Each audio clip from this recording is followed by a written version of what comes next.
Halo sobat semua, jumpa lagi dengan Denbagose Channel. Bagaimana kabar sobat semua? Sebelum kita mulai cerita ini, ayo silakan subscribe, like, komen, share dan nyalakan loncengnya untuk mendapatkan notifikasi terbaru ketika Mimin upload videonya. 120 Thomas belum keluar. Di belakangnya ada orang. Tubuh Cara menjadi kaku, dalam sekejap dia menegang, pupilnya mengecil. Apakah benar seperti itu? Kalian jangan berbohong padaku ya. Cara merasakan ada sesuatu hawa dingin di punggungnya. Terasa seperti ada getaran dari jiwa gelap, sungguh jangan bercanda. Ah, tolong. Setelah berteriak, Cara berlari tanpa melihat Thomas. Pada saat, siapa akan menjadi sangat bodoh untuk tetap tinggal di situ. Cara merasa sangat sedih dan putus asa. Ketika menoleh ke belakang, dia hampir pingsan. Ada seorang tengkorak yang memegang pundak Thomas. Ketakutan Cara pun semakin bertambah. Pada saat ini, terdapat kerangka mayat yang ada sekitar mulai bergerak. Tianze dan yang lainnya pun tercengang melihatnya. Mereka segera berlarian untuk segera pergi. Cepatlah lari. Tidak tahu siapa yang berteriak, namun semuanya segera bergegas pergi keluar dari kuburan itu. Terdapat banyak kerangka mayat yang bangkit. Tidak lama kemudian setelah semuanya sudah keluar, tatapan mereka semua menjadi kosong, bergetar ketakutan. Baik tangan maupun kaki mereka, semuanya bergetar. Mereka terengah-engah, tampak sangat pucat. Huh. Itu sungguh membuatku terkejut. Apakah itu adalah mayat hidup? Dengan air mata yang penuh pada sudut matanya, Cara yang merasa sangat ketakutan akhirnya telah berlari hingga keluar. Oh ya, apakah semuanya baik-baik saja? Apakah semuanya telah keluar? Hahaha, ini sungguh sangat bagus. Ya benar, ini sudah sangat melegakan. Semuanya baik-baik saja. Baru saja, kita telah terpesona oleh hantu bukan? Sehingga baru keluar saat dunia begitu indah, sebenarnya. Tidak menakutkan sama sekali. Aku tidak akan pernah datang ke tempat seperti ini lagi. Tapi kita semua adalah orang ateis. Ateis omong kosong. Apakah kamu tidak melihat apa yang baru saja terjadi dengan Lily dan Wang Mian? Mereka berdua telah menjadi hantu yang ganas. Mereka semua masih merasa ketakutan, terus-menerus menepuk dada, membelai tangan pasangan mereka, lalu akhirnya lari keluar. Makam itu benar-benar mengerikan.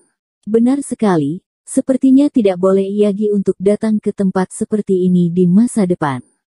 Ada begitu banyak roh jahat di pegunungan ini, itu bukanlah tahayul semata. Betul. Ngomong-ngomong, apakah kalian melihat Thomas? Kak Thomas. Dia tidak ada di dalam bukan? Belum. Kak Thomas belum keluar. Tidak mungkin, Kak Thomas. Kak Thomas. Ekspresi pada wajah semua orang pun berubah. Ternyata Thomas belum keluar. Bagaimana mungkin? Semua orang telah keluar, hanya Thomas seorang diri yang belum keluar. Bukankah ini sungguh memusingkan? Mereka tentu tidak dapat meninggalkan pemakaman itu tanpa Thomas bukan? Saat ini mereka telah keluar dari kuburan itu, bagaimana bisa Thomas belum keluar juga? Kak Thomas, Kak Thomas. Ekspresi pada wajah cantik Vivin berubah drastis. Dia segera menoleh ke belakang, namun menemukan bahwa makam itu perlahan-lahan mulai runtuh. Dia pun mulai mengumpulkan keberaniannya di dalam hati. Kak Thomas, keluarlah. Vivin berteriak, ingin bergegas masuk ke dalam kuburan itu. Pada saat itu tidak tahu dari mana dia mendapatkan keberanian, namun teman-teman sekelasnya menahannya. Jalan pada makam itu akan segera runtuh. Jika Vivin kembali ke sana, maka dia hanya akan menghampiri ajal kematiannya. Thomas mengerutkan alisnya dengan kencang, ekspresi pada wajahnya berubah, menepuk dengan telapak, lalu melangkah mundur, dia menatap mayat hidup itu, mendapati bahwa ada banyak kerangka mayat yang tak terhitung jumlahnya di sekitarnya, berdatangan dari segala arah, mendekatinya. Makam itu mulai bergetar. Thomas pun tahu bahwa makam itu akan segera runtuh. Jangan khawatir, aku tidak ingin mengganggumu, jadi kamu tidak perlu merasa kaget.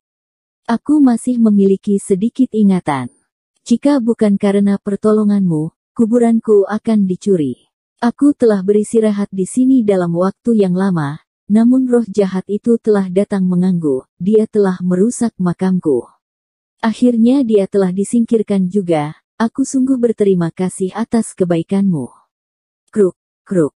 Mayat hidup itu berlutut ke tanah, dengan melipat kedua telapak tangannya, kemudian mayat hidup yang lainnya juga berlutut. Thomas tampak kebingungan, dia belum pernah menghadapi hal seperti ini sebelumnya.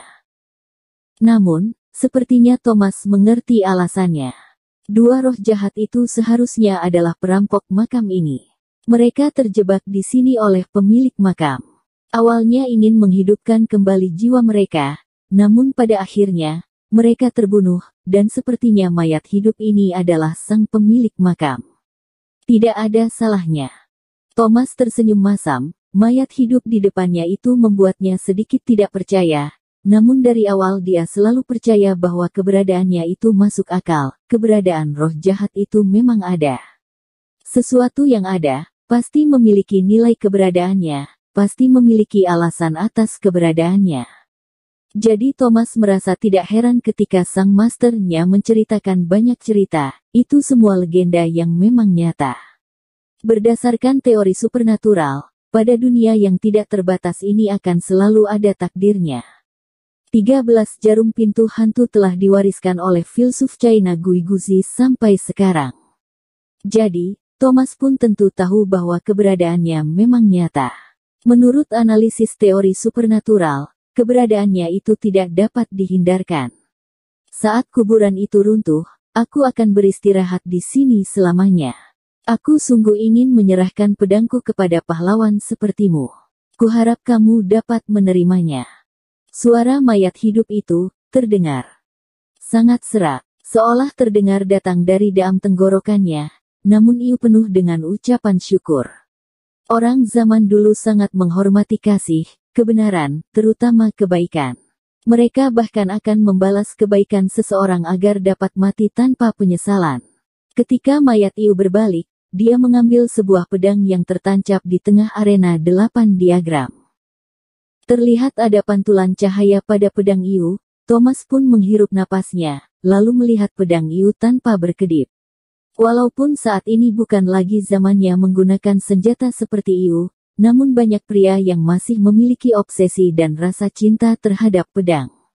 Begitu pedang itu terlihat, perhatian Thomas segera tertuju padanya.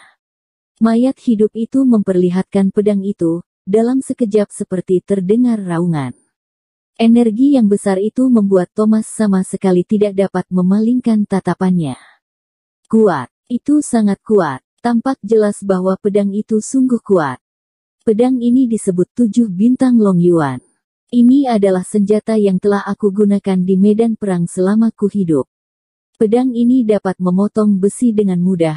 Kekuatannya sangat besar. Pedang ini tidak dapat ditinggalkan begitu saja. Sehingga aku ingin memberikannya kepadamu, sebagai ucapan terima kasihku atas kebaikanmu.